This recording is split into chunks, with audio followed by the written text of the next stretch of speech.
Good afternoon, good evening. We're at the closing stretch of what I always find a very, very informative and thought-provoking presentations and discussions around them. Space bar, okay. All right, that's what it is. All right, let me start my presentation with in the same way that Steve Eisenbrown started earlier this morning. And I would like you just to maybe walk away with a few reminders why we keep showing this slide. First of all, it is this combination that properly implemented safety enhances performance of the factories and performance of the company. Sometimes I have conversations, there were some discussions even during the presentations. How do you justify safety? How do you go and convince when the project team tells you, listen, we don't have funds for this?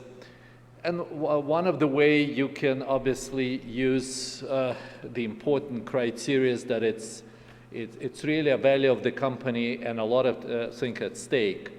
But another important consideration, and that's where the numbers may come handy, is that if the project teams demonstrate that a particular machine can deliver particular performance and do it without consideration of safety, they may be in the lower bucket of that, and they may be overestimating their uptime. As you can see, even the middle range companies have roughly 6% of their unscheduled asset downtime. And those who really put effort into implementing safety and implementing it properly at 2%. Well, that 4% can cover a lot of expenses related of doing safety. So this is part of this. And it also what is remarkable is, but not a surprise, through all the presentation by Mike Douglas from General Motors, from Scott was just Klugel from Multi-Mill, and Carl Jacoba, who was at the technical session, who even produced the whole formula, how they calculate savings or benefits, financial benefits related to safety, as well as J.B. Titus in one of the, again, technical sessions on ROI, connected these two things in their own rights, independent of the studies, which is just a confirmation of what we observe.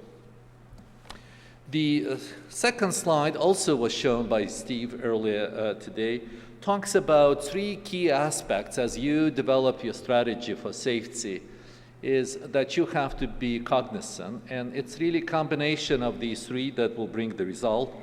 One important one is that safety is a culture, and this is, I tell you from experience, of observing this over a decade, as how company implemented, the bad habits kind of go away not instantaneously, so it's not just one meeting or one encouragement or one presentation that will change the culture.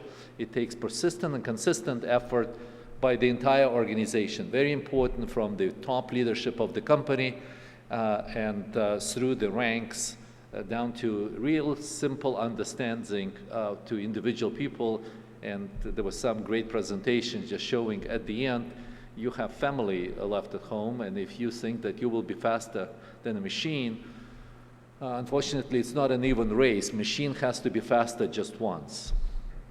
And so that message is continued to bring, and eventually I've seen across the board, the change comes. And again, that was greatly covered both by Kevin Zaineman from Kurjo, and Carlos Jacoba also covered this a lot, and Tommy Short and Dave Sarkis, and obviously great also presentation from Craig Torrance from Pepsi. The second part that was discussed is really the processes, and one of those processes is risk assessment, performance assessment.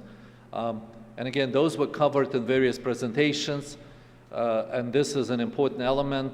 It can be done by internal skillful people. You can use external or combination, but it's a very, very important step. And last but not least is obviously a technology and the solutions that bring it.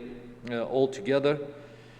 On the topics of these risk assessment, you can continue learning about this in the next 2 days, as we have special sessions dedicated to this subject.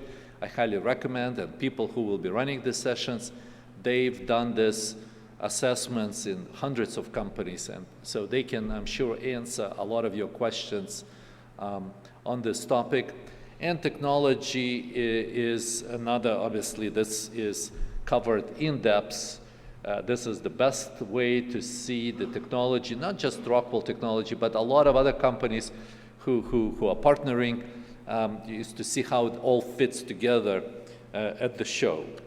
To give you a feel how that really looks, this is an eye chart view, but I don't expect you to read, just simply look at the red marks, the bold red, and really the way to orient yourself, it should be an upside down, but you're walking from the top down as your registration to the fair into the fair floor. That heavy red is the safety booth.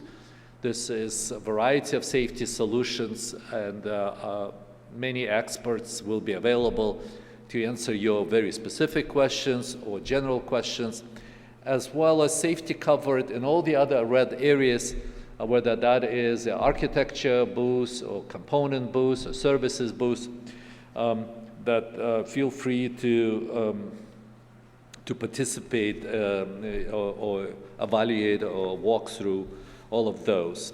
There's also many technical sessions running. By the way, on the way out, there will be a little brochure on the table. If you didn't pick it up already, just feel free to take it. It just have all this information that is copied there, and it's bucketized in different topics depending what your interest, whether it's a functional safety as one area, technologies and very aspect of technologies, and arc flash. And technology is a very interesting subject in safety because safety is an evolving field. Safety is a philosophy to some degree. It's a balance between risk and investment in some ways. And there are many technologies exist today and used broadly that, I tell you, as recently as 7, 8 years ago, they were not allowed. Example would be just 7, 8 years ago, using emergency stop push button was mandated. It must be only hardwired. Today, you can network it. You can use it through the distributed IOs or other way. Why did it change? Well, the technology evolved, and then experts both in TÜV and other certification agencies, as well as standards that has been discussed in great degree of details, have determined that the risk is kind of below what is considered to be reasonable, and therefore that is a technique that can be used. And we continue to evolve it. So every year you will see new products at the show, including some elements of the beginning of safety visions that you can see in some of the booths. And this is all new stuff that is coming.